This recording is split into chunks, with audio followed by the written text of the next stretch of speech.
Hello students, let's resume our Haryana GK quick revision series. Our today's first question is Harshvardhan को किसने पराजित किया था? हर्षवर्धन को पराजित किया था पुलकेशिन द्वितीय ने, पुलकेशिन सेकंड ने। चालुक्य शासक पुलकेशिन द्वितीय ने 618 ईस्वी में नर्मदा नदी के तट पर सम्राट हर्षवर्धन को पराजित किया था। पुलकेशिन द्वितीय का ऐहोल अभिलेख लिखा गया है, इसका नाम है ऐहोल। और हवेन सांग जो एक चीनी यात्री आया था हर्षवर्धन के समय, हवेन सांग ने जो कुछ उसके बारे में लिखा था, अपने रिव्यूज़ दिए थे, अपना वर्णन लिखा था, उसी से ही हमें इस युद्ध के बारे में पता चलता है, वही इस युद्ध का साक्ष्य है। प्रदेश का थानेश्वर नामक नगर किस प्रसिद्ध राजा की राजधानी थी? तो यह थी हर्षवर्धन की। संस्कृत साहित्य हर्षचरित में थानेश्वर का वृहद उल्लेख मिलता है। कहाँ पर मिलता है थानेश्वर के बारे में? हर्षचरित के में मिलता है। यह नगर सरस्वती तथा घग्गर नदी के मध्य बसा हुआ था। इसे ब्रह्मावर्त क्षेत्र का केंद्र बिंदु माना जाता था। 6ठी शताब्दी के उत्तरार्ध में थानेश्वर पुष्यभूति वंश के शासकों की राजधानी थी। वर्धन वंश के प्रथम शक्तिशाली सम्राट कौन थे? प्रभाकर वर्धन। अभी कभी ये भी आता है प्रभाकर मतलब वर्धन वंश का जो प्रथम शक्तिशाली सम्राट था उसका क्या नाम था, या उसका उदय किसने किया था? तो ये किया था प्रभाकर वर्धन उनका नाम था। इस स्थान को भी अपनी राजधानी बनाया था उन्होंने भी।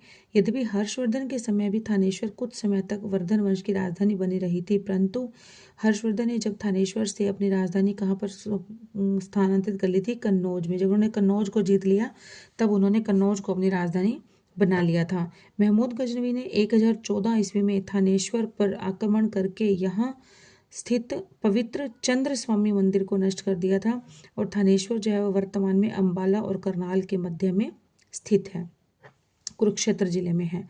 कौन सा शहर हर्षवर्धन की राजधानी थी? तो हम पढ़ चुके हैं अभी।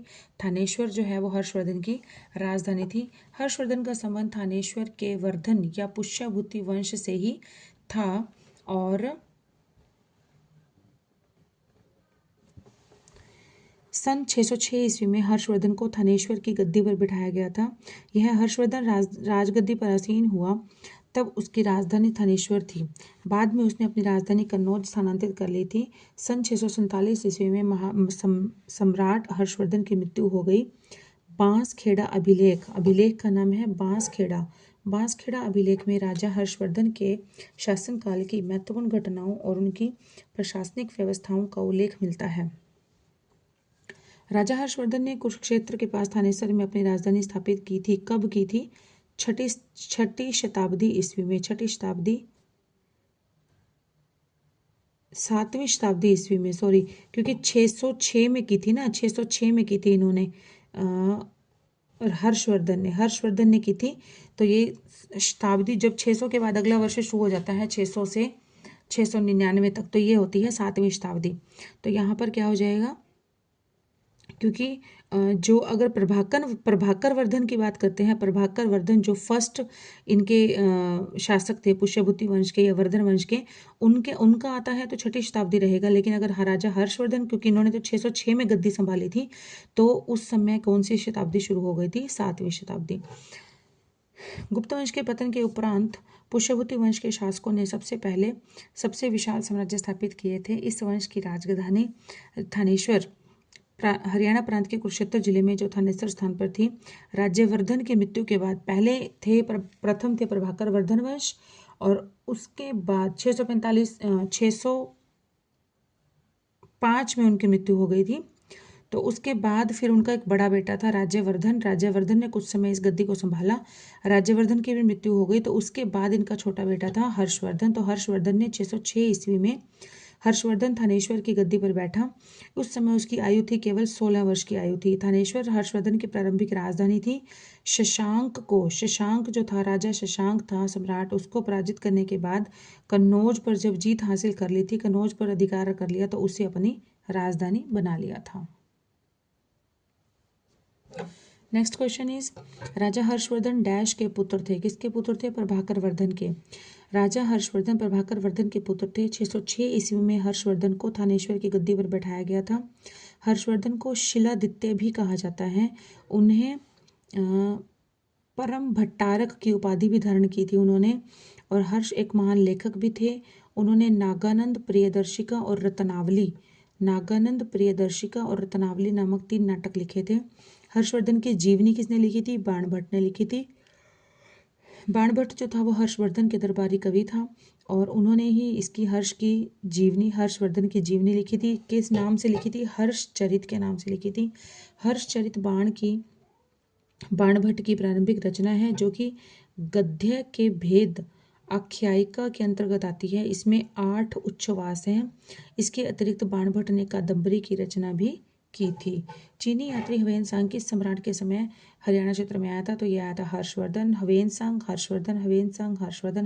हर्षवर्धन तो उसके समय आया था। चीनी यात्री ह्वेनसांग हर्षवर्धन के समय में हरियाणा क्षेत्र में आया था। ह्वेनसांग ने अपनी भारत यात्रा के ऊपर एक ग्रंथ की रचना की। ह्वेनसांग 637 ईस्वी में नालंदा विश्वविद्यालय भी गए और उस समय नालंदा विश्वविद्यालय के कुलपति थे आचार्य शीलभद्र।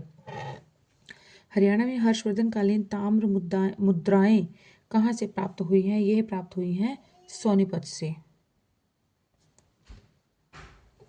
हर्षवर्धन को प्राचीन भारत के शासकों की परंपरा का अंतिम व प्रतापी सम्राट माना जाता है।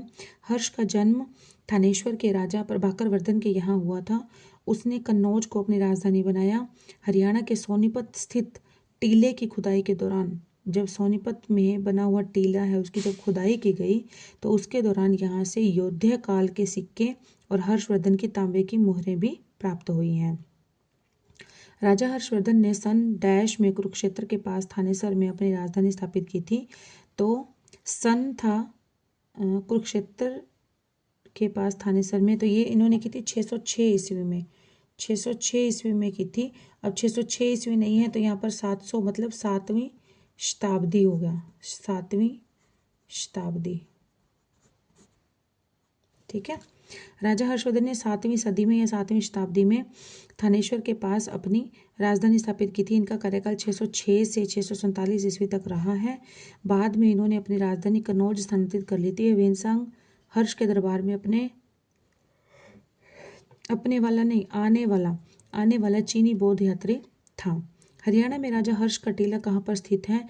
तो यह है थानेश्वर में स्थित है। थानेश्वर कुरुक्षेत्र में यह स्थित है राजा हर्ष का टीला। राजा हर्ष का टीला हरियाणा के कुरुक्षेत्र जिले के थानेश्वर नामक स्थान पर स्थित है। यह टीला 15 से 18 मीटर की ऊंचाई पर 1 किलोमीटर लंबाई है तथा 750 मीटर की चौड़ाई में फैला हुआ है।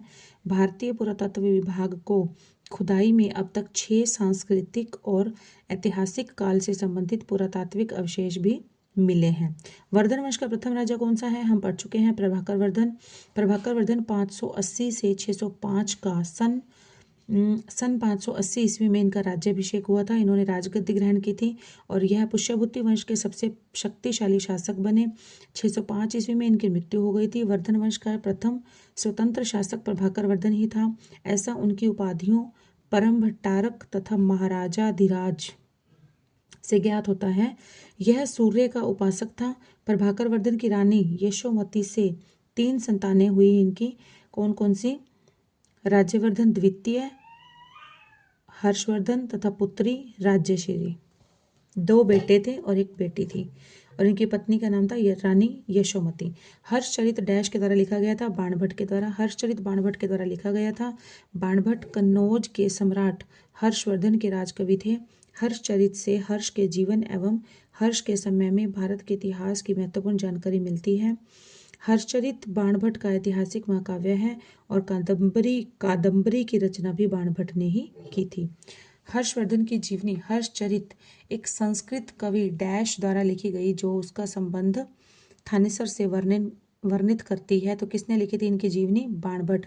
मतलब डेटा सेम ही है लेकिन क्वेश्चन को थोड़ा सा घुमा फिरा कर पूछा गया है बार बार कि हर्षचरित किसके द्वारा लिखा, हर्षवर्धन की जीवनी किसने लिखी, कौन सी किसके द्वारा लिखी गई थी। Okay, next question is Hiuen Tsang dash के शासन के दौरान भारत आया था? किसके शासन के दौरान आया था? हर्षवर्धन के। चीनी यात्री ह्वेनसांग सम्राट हर्षवर्धन 606 से 647 में भारत आया था। यह इनका समय था। इस समय में इन्होंने राजगद्दी ग्रहण की थी 606 में, और 647 में इनकी हर्षवर्धन की मृत्यु हो गई थी। यह वह सम्राट हर्षवर्धन की राजधानी कन्नौज, प्राचीन नाम है इसका कन्याकुब्ज, 636 ईस्वी में पहुंचा था। उसने अपना यात्रा वृत्तांत सी यू की नामक ग्रंथ में भी लिखा है, और 637 ईस्वी में यह नालंदा विश्वविद्यालय गया था। उस समय वहां के कुलपति थे शीलभद्र, आचार्य शीलभद्र। राजा हर्षवर्धन ने एक प्रसिद्ध नाटक डैश लिखा था। हर्षवर्धन ने प्रसिद्ध नाटक लिखा था, इन्होंने 3 लिखे थे, नागानंद, नागानंद रत्नावली और प्रियदर्शिका। नागानंद रत्नावली और प्रियदर्शिका, तो ऑप्शन में है नागानंद। नागानंद नागों का आनंद राजा हर्षवर्धन 606 ईस्वी से 648 647 द्वारा रचित संस्कृत नाटक है। यह 5 अंकों में लिखा गया है। यह संस्कृत के सर्वश्रेष्ठ नाटकों में शामिल है। रत्नावली और प्रियदर्शिका भी राजा हर्षवर्धन की अन्य प्रमुख रचनाएं हैं। नेक्स्ट क्वेश्चन इज, हर्षवर्धन के द्वारा शासित थानेसर के आसपास डैश थी। हर्षवर्धन के द्वारा मतलब हर्षवर्धन ने जहाँ शासन किया था थानेसर, ये किसके आसपास थी? ये थी कुरुक्षेत्र के आसपास। अलबेरूनी के अनुसार हर्षवर्धन के द्वारा शासित थानेसर कुरुक्षेत्र के पास स्थित होने के कारण बहुत महत्वपूर्ण था। थानेसर में के शैव धर्म का प्रसिद्ध केंद्र होने के कारण ही इसका नाम स्थानेश्वर भी पड़ा था। हर्षवर्धन ने थानेश्वर पर डैश के दौरान शासन किया था, तो ये किया था 606 से 647 ईसा पूर्व, ईस्वी। हर्षवर्धन ने थानेश्वर पर 606 से 647 ईस्वी के दौरान शासन किया। यद्यपि हर्षवर्धन अपने राज्यारोहण के कुछ समय पश्चात अपने साम्राज्य की राजधानी थानेश्वर से कन्नौज स्थानांतरित कर दी थी। हर्षवर्धन की मृत्यु के बाद डैश राजाओं ने कन्नौज पर शासन किया, तो ये किया था प्रतिहार, गुर्जर प्रतिहार। कन्नौज पर सत्ता काबिज करने के लिए त्रिपक्षीय संघर्ष हुआ, जिसमें प्रतिहार, पाल और राष्ट्रकूट तीनों ने भाग लिया था। इस युद्ध में अतंत प्रतिहारों की विजय हुई। यह संघर्ष 9वीं शताब्दी में उत्तरी भारत पर नियंत्रण स्थापित करने के उद्देश्य से हुआ। कन्नौज संसाधनों से समृद्ध और व्यापारिक दृष्टिकोण से एक उपयोगी क्षेत्र भी था। प्रभाकर वर्धन वंश का पहला राजा डैश का शासक था, तो ये था थानेसर का शासक। वर्धन वंश का प्रथम शासक था प्रभाकर वर्धन। थानेसर या थानेश्वर का शासक था। इसे पुष्यभूति वंश के नाम से भी जाना जाता है।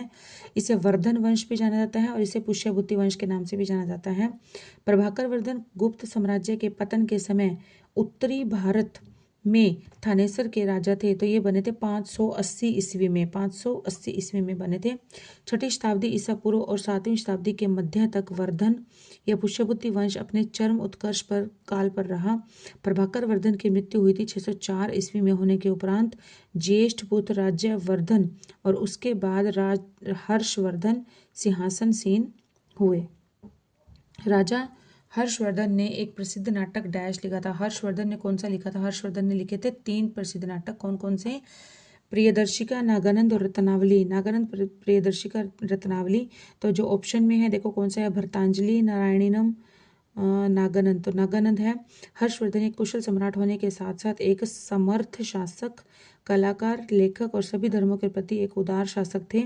हर्षवर्धन के द्वारा रत्नावली, प्रियदर्शिका और नागानंद नामक नाटकों की रचना की गई थी। हर्षचरित डैश ने लिखी थी? हर्षचरित लिखी थी बाणभट्ट ने, और बाणभट्ट ने एक और भी रचना की थी, उसका नाम था कादम्बरी। हर्षचरित हर्ष के दरबारी कवि बाणभट्ट के द्वारा लिखी गई थी और हर्षचरित में 8 खंड हैं, जिन्हें अच्छवास कहा जाता है। यह ग्रंथ हर्ष के शासनकाल का एक सजीव चित्र प्रस्तुत करता है।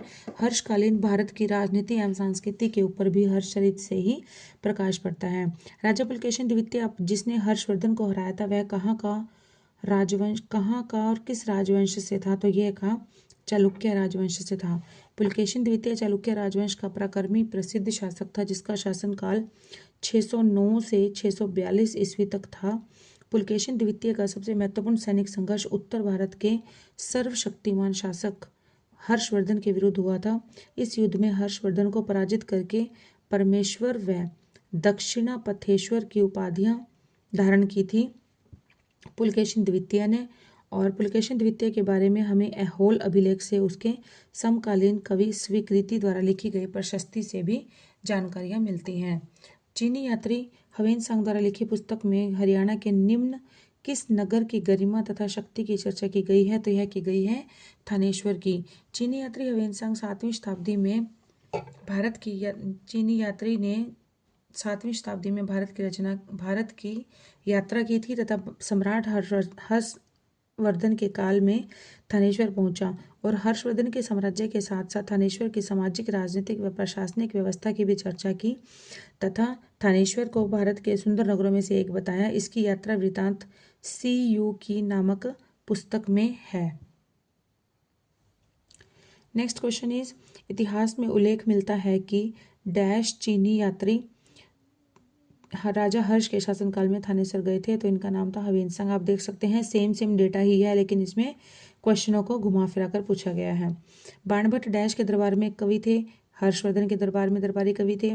बाणभट्ट हर्ष के दरबारी कवि थे। इन्होंने हर्षवर्धन की जीवनी हर्षचरित की रचना की थी, जिसमें विस्तृत जानकारी के साथ साथ हर्ष की शक्ति के उदय तक की प्रमुख घटनाओं का भी उल्लेख किया गया था।